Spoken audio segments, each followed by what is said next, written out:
नमस्कार दोस्तों। अभी तक के भारतीय इतिहास में हमने क्या देखा कि प्राचीन इतिहास और मेडुअल हिस्ट्री पूरी तरीके से ख़त्म हो चुकी है। उससे बनने वाले सवाल का आप कंटिन्यू अध्ययन करते रहें। पर डे पीछे जाके आधे घंटे देखते रहिए कि जैसे ये चीज़ रिकॉल ना हो, क्योंकि इसके बाद आपको ये समय जल्दी नहीं मिलेगा कि आप उसे रिवाइज़ करें। तो साथ में रिवाइज़ करते रहिए। आज कई घरों में खुशियाँ आई हैं, आपको मालूम होगा। चुन्नू मुन्नू कहे जाने वाले RO ARO 2021 का फाइनल रिजल्ट आज आ गया और हमारी अपेक्षा के अनुसार हमारे संस्थान द्वारा और हमारे मार्गदर्शक हम लोगों के हमारे सर उत्कर्ष द्विवेदी सर के मार्गदर्शन में इस बार फिर से अधिक मात्रा में सिलेक्शन हुए हैं। 30+ सिलेक्शन अभी तक पता चल पाया है। इसमें जो महत्वपूर्ण बात यह है कि रैंक फर्स्ट जिनका है वह आपके ही संस्थान से हैं। रैंक थर्ड जो पाए हैं वो भी आपके संस्थान से ही हैं। मतलब इससे आपको देखने को मिल रहा होगा कि उत्कर्ष द्विवेदी सर कितनी शालीनता और कितना पढ़ाने की इनकी जो शैली है, जो हमारी टीम है पूरी कितना मेहनत करती है। स्वाभाविक सी बात है, एक आप जानते हैं हम लोग बहुत प्रचार प्रसार अपनी संस्था का नहीं करते। जो स्टूडेंट हमारे हैं वही प्रचार प्रसार करते हैं, वो उन्हीं के जरिए आप लोग हमसे जुड़ते हैं और हम उन्हीं के बीच में पढ़ाते हैं। बहुत लंबी लंबी हाँकते नहीं, जो जेन्युइन चीज़ें हैं वही आप लोगों के बीच में रखते हैं। ये हमारे गुरु ने ही हम लोग को सिखाया है। हम लोग के मार्गदर्शक माननीय उत्कर्ष द्विवेदी सर हर क्षेत्र में पारंगत हैं और आप देख रहे हैं इस समय वो लड़ाई हमारी आपकी ही लड़ रहे हैं ऑप्शनल हटाने के लिए 2022 पीसीएस मेंस की स्केलिंग की। और इसी बीच ये खुशखबरी आप लोगों के सामने आई, कई घरों में खुशियाँ आई होंगी। तो RO ARO में हमारे संस्थान से बहुत अधिक मात्रा में लड़कों का चयन हुआ है। आप भी उस लिस्ट में अपना नाम दर्ज करा सकते हैं अगर नियमित हमारे द्वारा दिए गए कंटेंट वीडियो को आप देखते रहेंगे। निश्चित रूप से सफलता मिलेगी, इसमें कोई दो राय नहीं है। जिन्होंने विश्वास किया है, जो जुड़े रहे हैं, उनको सफलता मिली है। आप भी उस लिस्ट में आ सकते हैं, बस आप बशर्ते अपना मेहनत अपने हिसाब से करते रहिए। कोई भी टीचर आपको ज्ञान की घुट्टी नहीं पिलाता, मेहनत आपको करनी पड़ती है। ठीक है, तो इस पे बहुत बोलने की आवश्यकता नहीं है, सब एक जिम्मेदार आप लोग हैं। तो आइए, शिवाजी के बारे में हमने संपूर्ण अध्ययन किया था। पुरंदर का संधि, जो भी उन्होंने कैसे जयसिंह के साथ संधि की, उसके बाद साइंस खां को पराजित किया, ये सब के बारे में, उनके अष्टप्रधान अष्टदिग्गजों के बारे में हमने देखा। शिवाजी के द्वारा कितने विजित किए गए थे। उनका जन्म शिवनेर में 1627 में हुआ था। उनके दादाजी उनके संरक्षक थे। उनकी माता जीजाबाई का उन पर प्रकोप था। ये सब चीज़ें आपने देखा। इन्होंने 2 बार राज्याभिषेक कराया था। ठीक है, और राज्याभिषेक पहली बार किससे करवाया था? वाराणसी में गंगा भट्ट का नाम मैंने बताया था, उनसे इन्होंने करवाया था। ठीक है, अब इनके उत्तराधिकारी हमने बताया था। तो संभाजी थे कौन? ये शिवाजी के छोटे पुत्र थे। ठीक है, उसी क्रम में आगे बढ़ेंगे। शिवाजी ने इन्हें पन्हाला किले में कैद कर दिया था। ठीक है, किसको? संभाजी को। 16 जनवरी 1681 ईस्वी को इनका राज्याभिषेक हुआ। इन्होंने रायगढ़ को अपनी राजधानी बनाई, संभाजी ने, और इन्होंने ब्राह्मण कवि कलश को प्रशासन का सर्वोच्च पद सौंप दिया। इनके समय में अष्टप्रधान में क्या हो गया? विघटन। जो शिवाजी का अष्टप्रधान था, संभाजी के समय में इनका विघटन हो गया। इन्होंने औरंगजेब के पुत्र अकबर को संरक्षण दिया था। किसने? संभाजी ने। इसी कारण औरंगजेब ने इनकी क्या कर दी थी? हत्या। ठीक है, और संभाजी के साथ कवि कलश की हत्या भी करवा दी। जो इनके सर्वोच्च पद इन्होंने इनके समय में जिसको मिला था, कवि कलश, उनको भी औरंगजेब ने मरवा दिया था संभाजी के साथ। ठीक है, उसके बाद जो इनके दूसरे पुत्र थे राजा राम जी, वो शासन करते हैं।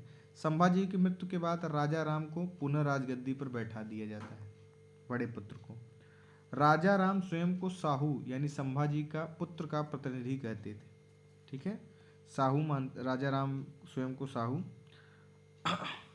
राजा राम के समय में ही प्रतिनिधि पद का सृजन हुआ था। ये कई बार एग्जाम में पूछा गया है कि प्रतिनिधि पद का सृजन संभाजी, राजा राम, शिवाजी। तो आप याद रखिएगा, राजा राम जी के समय प्रतिनिधि पद का सृजन हुआ था। पेशवा से ऊपर एवं छत्रपति से नीचे का यह पद था। कौन? प्रतिनिधि। ठीक है, इस प्रकार अष्टप्रधान में अब कितने हो गए थे? 9 मंत्री, यानी एक प्रतिनिधि पद भी सृजन हो गया था। 1689 ईस्वी में ही औरंगजेब के आक्रमण के भय से राजा राम ने रायगढ़ को छोड़कर जिंजी में शरण ली थी एवं 8 वर्षों तक जिंजी की राजधानी बनाकर वहीं रहे। कौन? राजा राम जी। औरंगजेब ने 1689 ईस्वी में रायगढ़ पर आक्रमण कर शाह को बंदी बना लिया और औरंगजेब की मृत्यु तक वह कैद में रहते। ठीक है, कौन? राजा राम शाह जी। राजा राम के समय 1689 में मुगलों ने रायगढ़ पर भी अधिकार कर लिया। 1698 में राजा राम जिंजी से वापस आए और सतारा को अपनी राजधानी बनाई और 1700 ईस्वी में राजा राम की क्या हो जाती है? मृत्यु हो जाती। ठीक है, अब राजा राम जी की जब मृत्यु हो जाती है तो उनका पुत्र शिवाजी का शासन आता है, शिवाजी द्वितीय। ठीक है, ताराबाई के संरक्षण में, ताराबाई इनकी पत्नी थी, उनके संरक्षण में शिवाजी, जो को बहुत बच्चे थे, उनको सिंहासन पर बिठाया जाता है। यह राजा राम की मृत्यु के बाद उनकी विधवा कौन थी? ताराबाई ने अपने 4 वर्षीय पुत्र को शिवाजी द्वितीय नाम से गद्दी पर बिठाया एवं स्वयं को संरक्षका बना ली। शिवाजी के बारे में हमने देखा था 1627 से 1680 का कालकाल ऊपर देखे तो शिवाजी द्वितीय कौन था? वह राजा राम का पुत्र था। ठीक है, तो याद रखिएगा वो कौन था? राजा राम का पुत्र, जिसे संरक्षिका कौन थी? ताराबाई। 1707 ईस्वी में औरंगजेब की मृत्यु के बाद औरंगजेब के पुत्र आजम शाह ने जुल्फिकार खां के कहने पर साहू जी को आज़ाद कर दिया। जिस साहू जी को औरंगजेब ने कैद किया था, उस साहू जी को औरंगजेब के पुत्र आजम शाह ने क्या कर दिया? कैद से बाहर कर दिया।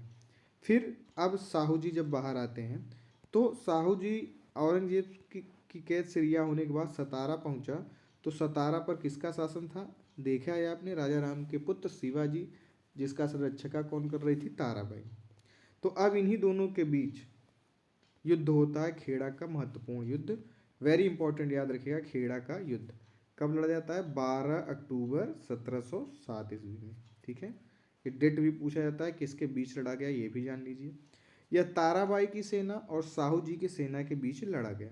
ठीक है, साहू जी छूट कर आते हैं औरंगजेब की कैद से, उनकी मृत्यु के बाद उनके पुत्र ने हटा दिया, और इधर राजा राम की मृत्यु के बाद उनका पुत्र शिवाजी राजगद्दी पर बैठा, जो कि उनकी विधवा पत्नी ताराबाई के संरक्षण में था। अब साहू जी जब बाहर आ गए तो उन्हें शासन करने की इच्छा हुई, लेकिन शासन में तो ताराबाई बैठी हुई थी, मतलब उनके संरक्षण में शिवाजी द्वितीय बैठे थे। तब खेड़ा का युद्ध होता है और इस युद्ध में बालाजी विश्वनाथ की सहायता से साहू जी की विजय होती है। अब यही बालाजी विश्वनाथ पेशवा यहीं से आएंगे। ये पेशवा ने इनकी हेल्प की, किसकी? साहू जी की, और वह विजित हुए और उनको राजगद्दी मिली। और ताराबाई जो शासन कर रही थी वो कहाँ भाग कर चली गई? दक्षिणी महाराष्ट्र पहुंच गई। 1708 में साहू जी का राज्याभिषेक हुआ और उन्होंने अपनी राजधानी कहाँ बनाई? सतारा में। ठीक है, वारना की संधि 1731 द्वारा मराठा राज्य 2 हिस्सों में बट गया। 2 हिस्सा कौन कौन? उत्तर राज्य जो था वह साहू जी के अधीन, यानी राजधानी कहाँ थी उसकी? सतारा, और दक्षिण राज्य कहाँ था? शिवाजी द्वितीय के अधीन, राजधानी कहाँ थी? कोल्हापुर। शिवाजी द्वितीय कौन? ताराबाई का पुत्र, यानी राजा राम का पुत्र। 1708 ईस्वी में साहू जी ने बालाजी विश्वनाथ को सेनाकर्ता यानी सेना का व्यवस्थापक का पद प्रदान किया। बालाजी विश्वनाथ पेशवाओं में पेशवा थे और बालाजी विश्वनाथ के सहयोग से ही ये गद्दी पर बैठे थे। 1713 ईस्वी में बालाजी विश्वनाथ को पेशवा के पद पर बिठाया, वही पेशवा। इसके बाद से यानी बालाजी विश्वनाथ के पदासीन होते ही पेशवा का पद कैसा हो गया? वंशानुगत। वेरी इंपॉर्टेंट फैक्ट है, डायरेक्ट क्वेश्चन में पूछा जाता है कि किसके शासनकाल में पेशवा का पद वंशानुगत हो गया, तो वह किसके? बालाजी विश्वनाथ। 1714 ईस्वी में राजा राम की दूसरी पत्नी राजस बाई ने ताराबाई और उसके पुत्र शिवाजी द्वितीय को बंदी बना लिया। ठीक है, कौन? राजा राम की द्वितीय पत्नी ने ताराबाई और शिवाजी द्वितीय को बंदी बना लिया और अपने पुत्र संभाजी द्वितीय के साथ कोल्हापुर में वह बस जाती है। ठीक है, ये भी याद रखिएगा। अब राजा राम द्वितीय, ताराबाई के कहने पर राजा राम द्वितीय को छत्रपति बनाया गया। ठीक है। अब संगोली की एक संधि होती है, महत्वपूर्ण संधि 1750 में, वेरी इंपॉर्टेंट, याद रखिएगा। वो बालाजी बाजीराव एवं राजा राम द्वितीय के बीच होती है। ठीक है, किसके बीच, ये डायरेक्ट पूछा जाता है। तो संगोली की संधि बालाजी बाजीराव एवं राजा राम द्वितीय के बीच। इस संधि के अनुसार मराठा संघ का वास्तविक नेता कौन हो गया, पेशवा। और पेशवा कौन था, बालाजी विश्वनाथ, प्रथम पेशवा, जिन्होंने संभाजी साहू जी को सिंहासन दिलाया था ताराबाई को हराकर। ठीक है। अब यहाँ से अब स्टार्ट होता है आपका पेशवाओं के काल में मराठा का उत्कर्ष। ठीक है, तो पहले पेशवा कौन थे, बालाजी विश्वनाथ। आइए उनके बारे में देखते हैं। यह एक ब्राह्मण था जो पेशवाओं के क्रम में 7वें पद पर था। वेरी इंपॉर्टेंट, कौन सा पद, 7वां। बालाजी विश्वनाथ को मराठा साम्राज्य का द्वितीय संस्थापक, वेरी इंपॉर्टेंट। प्रथम संस्थापक कौन थे, खुद शिवाजी थे। और द्वितीय संस्थापक कौन होता है, वह होता है बालाजी विश्वनाथ, जो कि प्रथम पेशवा भी है। 1708 ईस्वी में इन्हें सेनाकर्ते का पद प्रदान किया। क्यों किया गया था, कि इन्होंने साहू जी की हेल्प की थी ताराबाई को हटाकर। ठीक है, और 1713 ईस्वी में ये पहला पेशवा भी बना। ये ऊपर हम देख चुके हैं। दिल्ली संधि, मुगल मराठा संधि, बालाजी सैयद हुसैन संधि, ये कई कारण इनके पेशवा बनने के थे। फर्रुखसियर को राजगद्दी से हटाया था। ठीक है, किसने, बालाजी विश्वनाथ ने। फर्रुखसियर जब हम पढ़ रहे थे तो उसमें हमने देखा था उत्तर मुगल कालीन में फर्रुखसियर था, जिसे किस नाम से भी जाना जाता है, घृणित कायर, जिसे किसने सत्ता पर बिठाया था, सैयद बंधुओं ने। और हुसैन अली और अहमद खान ने, हुसैन अली को इसने क्या बना दिया था, मीर बख्शी। ठीक है, याद है ना। और फर्रुखसियर ने क्या किया था, बंदा बहादुर को भी मारा था, सरदार को। ये आपने पढ़ा होगा, ये मैं यहाँ रिकॉल करा दी। यह संधि पेशवा बालाजी विश्वनाथ और सैयद हुसैन अली के बीच हुई थी। सैयद हुसैन अली कौन था, मीर बख्शी, वही जो इन्हें संधि पर बिठाया था फर्रुखसियर को। रिचर्ड टेम्पल ने इस संधि को मराठा का मैग्ना कार्टा कहा था। ठीक है, मराठा का मैग्ना कार्टा इस संधि को इसने कहा था। अब अगला है क्या, मुगल शासक रफीउद्दराज ने इस संधि पर हस्ताक्षर किया था। रफीउद्दराज जो था और रफीउद्दौला दो बैठ हुए थे, जिसको किसने बिठाया था, सैयद बंधुओं ने। और रफीउद्दौला क्या, पेचिश से इसकी मृत्यु हो गई थी। अब बालाजी विश्वनाथ के बाद जो बनते हैं वो होते हैं बाजीराव प्रथम।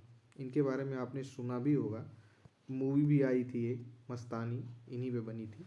तो बाजीराव प्रथम ने मराठा शक्ति का इनके काल में क्या हो गया, चरमोत्कर्ष।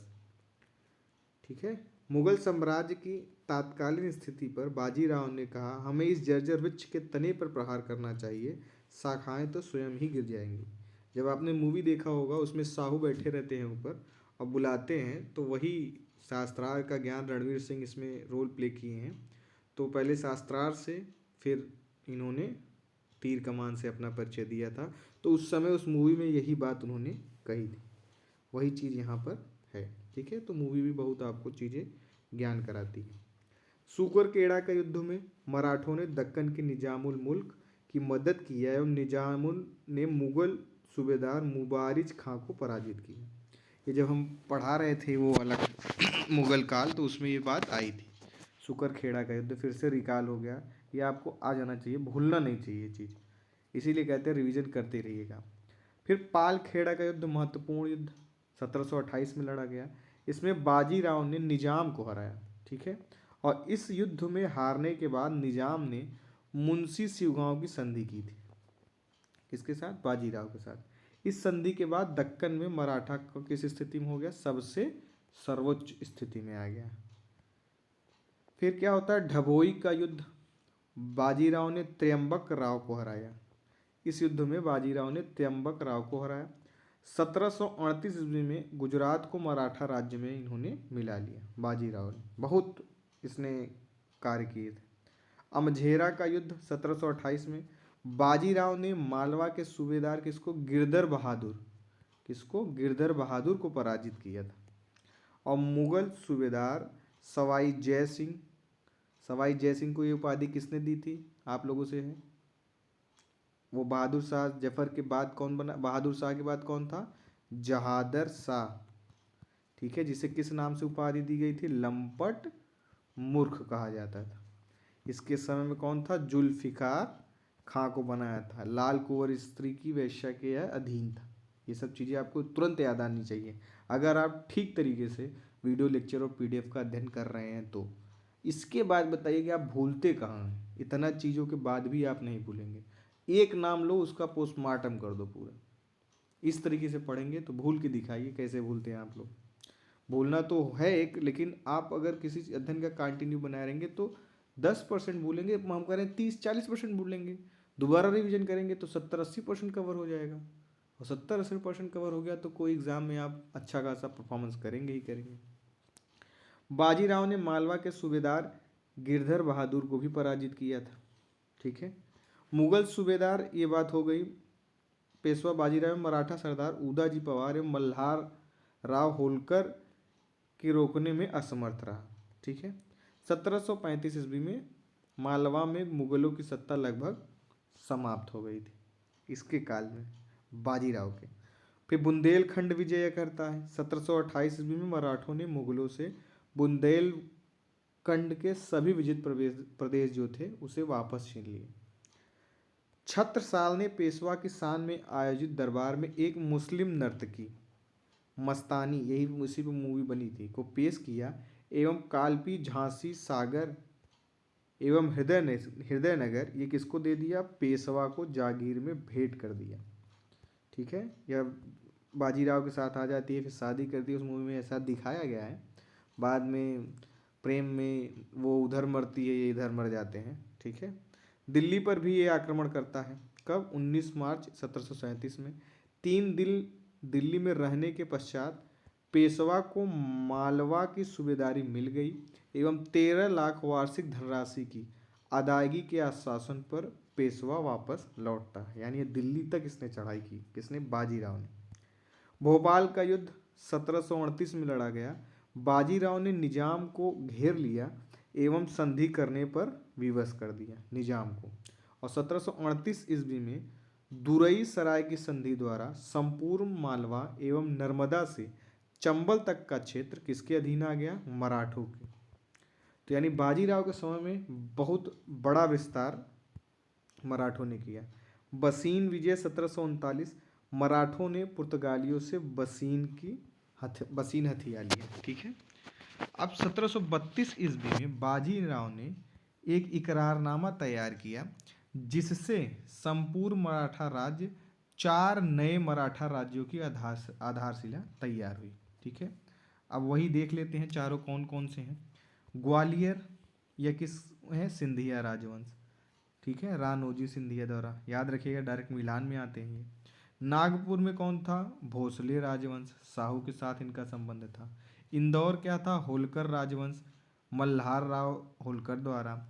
बड़ौदरा किससे था, गायकवाड़ राजवंश यानी पिलाजी गायकवाड़। तो इन्होंने मराठों को 4 भागों में बांटा।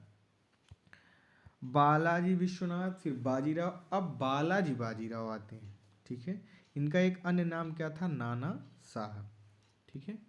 इसने मराठा शासक राजा राम द्वितीय से संगोला समझौता करके राज्य के संपूर्ण अधिकार अपने हाथ में ले लिए। ऊपर हमने देखा था संगोला की संधि, जिसमें हमने बताया था वो नाना साहब और राजा राम द्वितीय के बीच हुआ।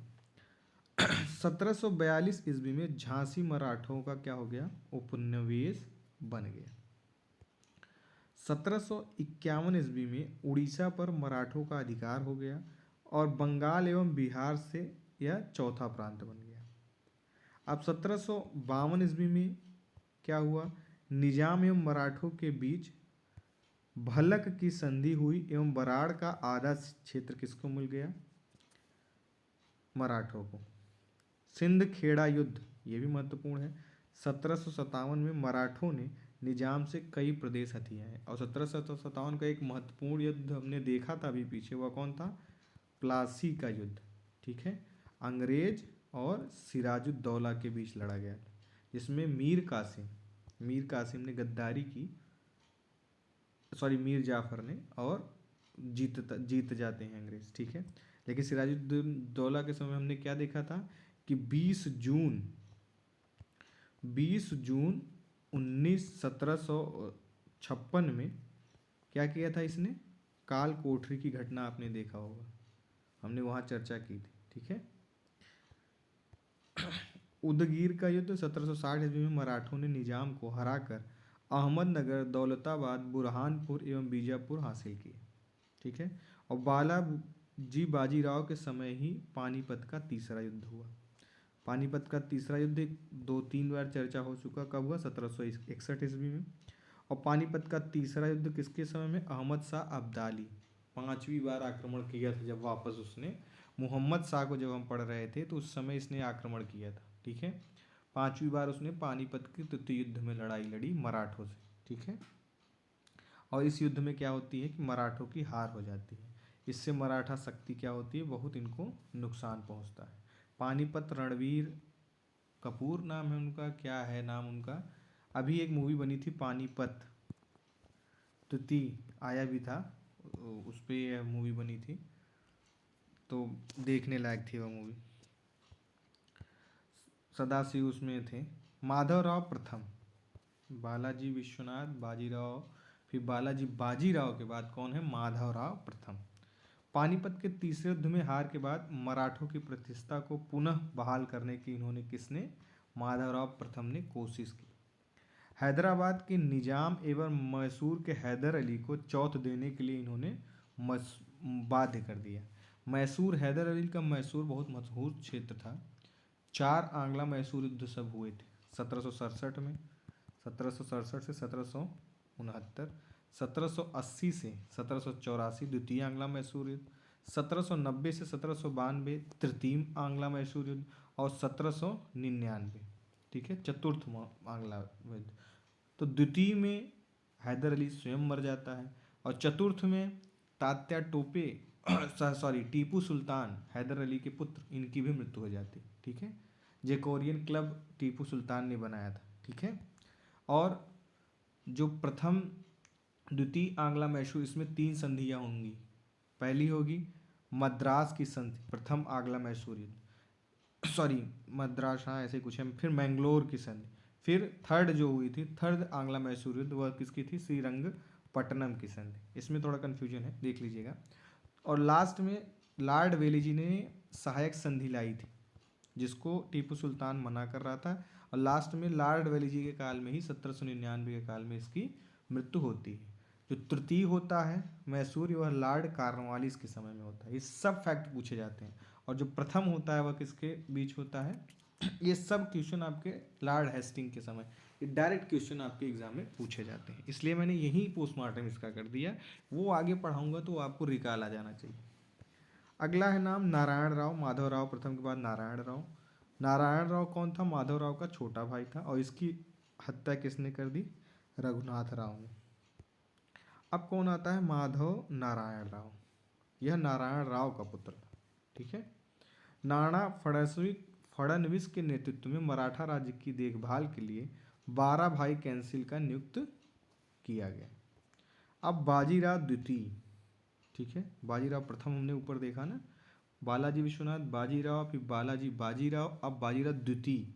फड़नवीस के मृत्यु के बाद मराठा शक्ति पेशवा बाजीराव द्वितीय के दौलत राव सिंधिया एवं यशवंत राव होलकर के हाथ में रही। पूना में क्या हुआ कि पेशवा और होलकर के बीच संघर्ष हुआ, ठीक है। पूना में नागपुर के होलकर थे, ऊपर हमने दिखा है ना, बड़ौदा के कौन थे, गायकवाड़ थे, और इंदौर के कौन थे,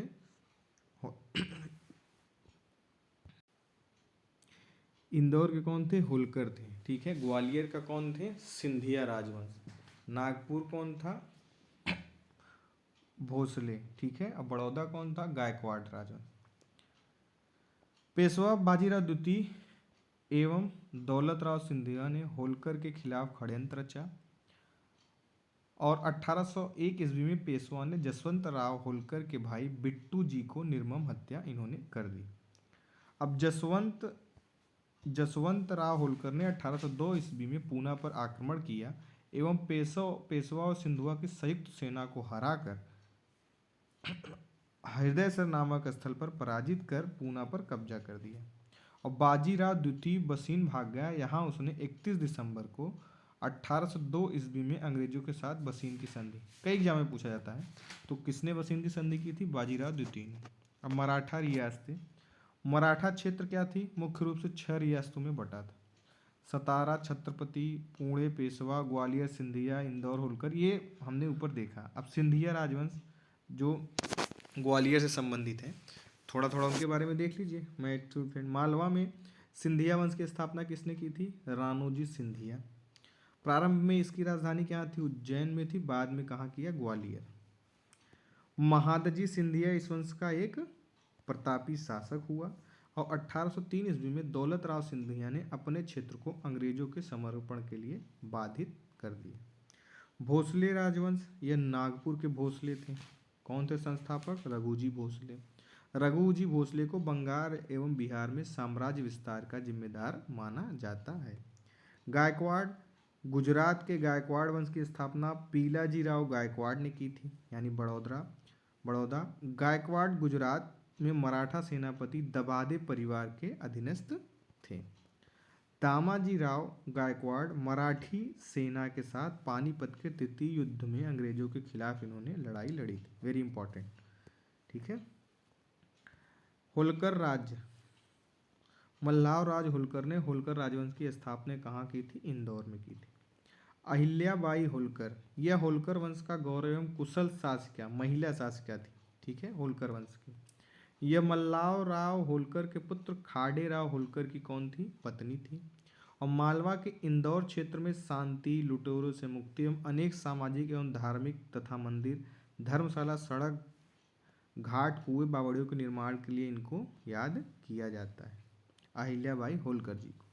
अहिल्याबाई होलकर इस काल में महिला सशक्तिकरण को दर्शाती है।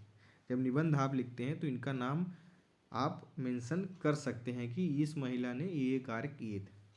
अहिल्याबाई होलकर ने कलकत्ता से बनारस तक सड़क, बनारस का अन्नपूर्णा मंदिर, आप जब बनारस दर्शन करे जाएंगे तो अन्नपूर्णा मंदिर है, वहाँ खाना फ्री में मिलता है आप लोगों को, वहाँ जरूर खाइए, बहुत स्वादिष्ट प्रसाद वहाँ दिया जाता है।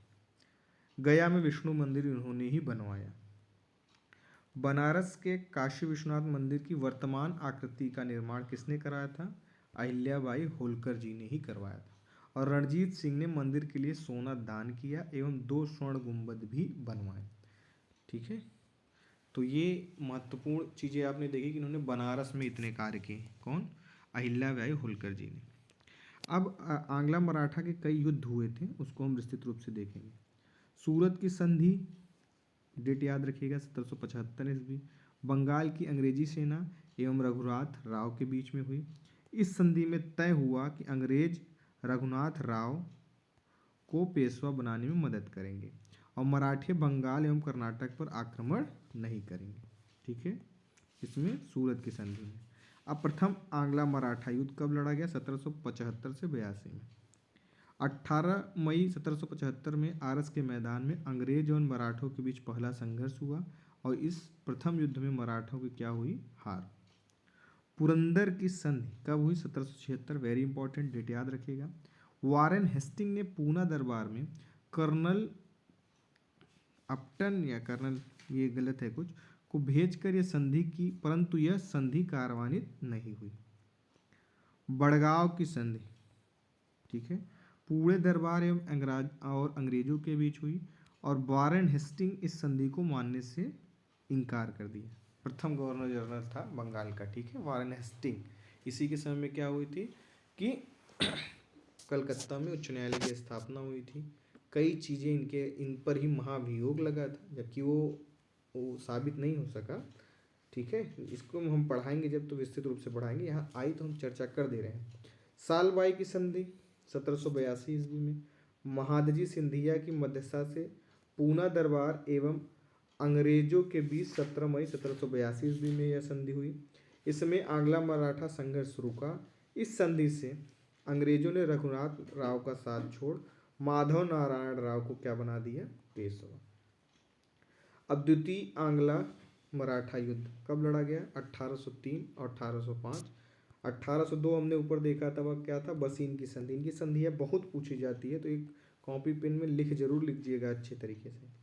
यह युद्ध दो मुख्य केंद्रों से शुरू हुआ। दक्कन वेलेजिली के अधीन अंग्रेज सेना एवं सिंधिया व भोसले की संयुक्त सेना के बीच।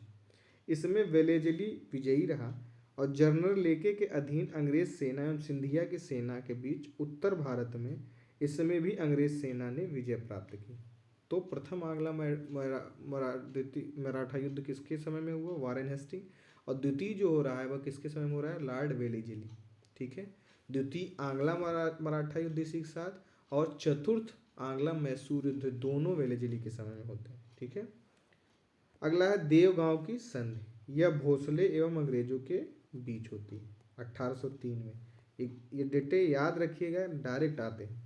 अर्जुन गांव की संधि कब हुई? 1803। यह सिंधिया और अंग्रेजों के बीच हुई। किसके किसके बीच हुई ये भी याद रखिए।